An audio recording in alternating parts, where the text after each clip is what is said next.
अनेक अडचणी यायला लागल्यात. हा मुद्दा आहे माझा. म्हणून तुम्ही ह्याच वेळेस ती का आणली? त्याच्यामुळं सर्व्हर डाऊन झालेत, सगळं नेटचा फचका होऊन बसलाय. पोरांना प्रमाणपत्र काढायचे, तहसीलमध्ये संप आहे आणि सगळेजण तिकडे लाईनला लागले. त्याच्यामुळं त्या लेकरांच्या ॲडमिशनला महाराष्ट्रभर अडचणी यायला लागल्यात. हे सांगितलं. याला भंपकपणा म्हणतात का?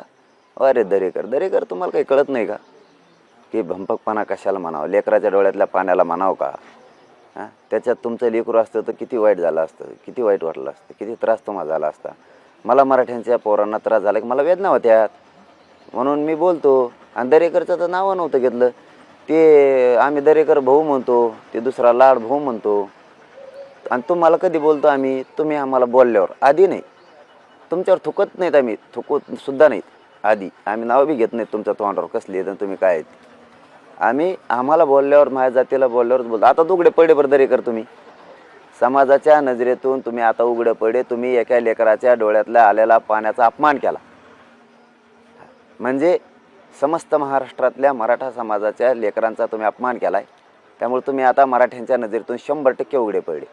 आणि तुम्ही दुसरं काय म्हणले परत? ते की गर्दी इकडून हटली आणि तिकडे गेली म्हणून बोल. गर्दी काय असते ना, तुम्हाला मुंबईत दाखवतो आता आम्ही आल्यावर. मुंबईत येणार आहेत ना आम्ही, तेव्हा गर्दी तुम्हाला काय असते तेव्हा दिसत. तुम्ही आमच्या मराठ्यांच्या गर्दीचं चॅलेंज करू नका. इतक्या तुमच्यासारखा खालच्या विचाराचा, नीच विचाराचा मी नाही आहे. गर्दी मायापासून हटली म्हणून मी ते योजनेला नाव ठेवून, ती योजना चांगली म्हणून सांगितलं, पण त्याचं वेळ योग्य नाही आहे. आणि तुम्ही नाही हो, तुम्ही काय म्हणता की ते गोरगरिबाच्या मराठ्याच्या महिलांना द्यायला लागलो तर आम्ही, असंही म्हणलात तुम्ही. महिलांना द्यायला लागलो तर आम्ही. गोरगरिबांच्या महिलांची ही सुद्धा मागणी की आयुष्याचं त्यांच्या लेकराला आरक्षण दे. गोरगरीब धनगरांच्या आई बहिणीचं बी म्हणणं आहे की आम्हाला इष्टीतलं आरक्षण दे. ते दे ना आयुष्याचं. दरेकर साहेब, ते द्या आयुष्याचं. हे काय देतात? हे काय म्हणतात ना, त्या जत्रातल्या रेवड्या वाटल्यासारखं कशाला वाटिता? कशाला वाटिता ती? थोडं थोडं थोडं थोडं. तुम्हाला माहिती आहे का, 8-8 दिवस झाले लोक लाईनला आहेत. तुम्हाला फरकच सांगायचा ठरला तर 150, 200, 300 अशा प्रकारात रोजंदारी आहे सध्या शेतात. 8 दिवस झाले लोक काही ती दोब आहेत. किती झाले? 200 रुपये रोजाने किती झाले 8 दिवसाचे? 8 दोन्ही 16, 1600 रुपये. तुम्ही किती द्यायला? 1500 रुपये. आता फक्त तेवढा खर्च झाला मराठ्याचा. आणि गोरगरीब जनतेचं तिथं यायला जायला लयच गिन्यान शिकायला लागले. लाडकी हे ती आमकं येतं. त्या माता माऊल्यांच्या गोरगरिबांचं तर लेकराचं नुकसान झालं ते साईट लोडवर आल्यामुळं. दुसरं त्यांचा रोजगाराचा झाला. आणखीन तुमचे यायचेत आणि ते फक्त निवडणुकीपुरतंच आहे तुमचं नाटक. मग मी बी असं का आरोप करू नये तुमच्यावर? तुम्ही जर माझ्या मराठ्यांच्या लेकराच्या डोळ्यात आलेल्या पाण्याला भंपकपणा म्हणणार असलात तर तुमचं बी ते का भंपकपणा नाही आहे का? नाटक नाही आहे ते लोकांना फसवायचं का? म्हणू नये मग आम्ही सुद्धा.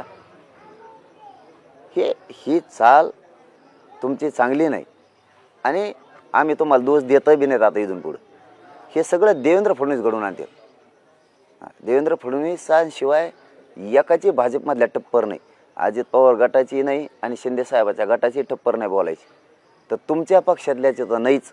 हे देवेंद्र फडणवीस बोलायला सांगतोय, हे आमच्या आता लक्षात येतं आणि अभियान सुरू करणार माझ्या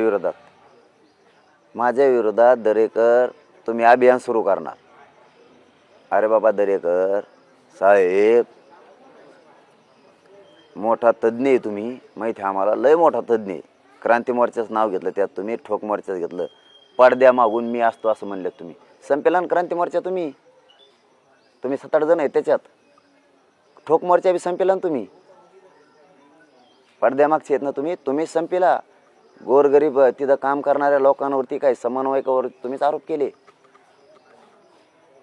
काहीतरी देवाणघेवाणीचे तुम्हीच संपवले. क्रांती मोर्चा, मूक मोर्चा सुद्धा तुम्ही पडद्या मागून होते ना, आम्हाला माहिती आहे. आणखीन 5-7 जण आहेत तुमच्या संगच.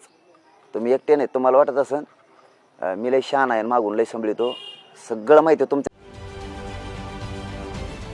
महाराष्ट्रातील सर्व बातम्यांचे विश्वासार्ह व्यासपीठ, सकाळच्या सर्व सोशल मीडिया प्लॅटफॉर्मला लाईक, फॉलो आणि सबस्क्राईब करा.